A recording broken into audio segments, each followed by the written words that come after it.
Sono già 20 al Cafoncello di Treviso nell'arco di un mese le famiglie che hanno potuto far visita ai propri cari malati di Covid ricoverati in gravi condizioni in terapia intensiva.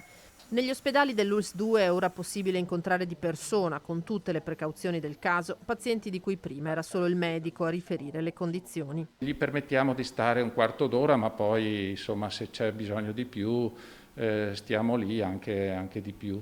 Questo vale per 2 gruppi di familiari al giorno. È il medico a proporre ai familiari la visita, in genere nei casi di pazienti gravissimi.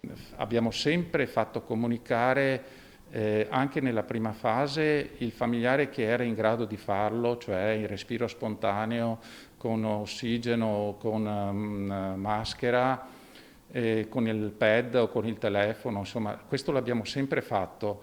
In realtà quello che sta succedendo adesso è che diamo la possibilità di dare spesso un ultimo saluto ai pazienti che rischiano di non farcela, insomma, per cui quando sentiamo questa esigenza importante noi facciamo questo percorso. Prima erano gli operatori sanitari ad accompagnare fino alla fine i pazienti che non ce la facevano. È un carico che noi non ci possiamo prendere, insomma, non vorremmo prenderci perché non ci spetta, perché il familiare è un'altra cosa rispetto a noi, anche se noi cerchiamo di essere in tutti gli aspetti persone umani il più possibile. A colpire maggiormente medici e infermieri in questa lotta quotidiana contro il virus i pazienti che possono interagire e che, malgrado condizioni in apparenza buone, si spengono per le conseguenze devastanti della polmonite.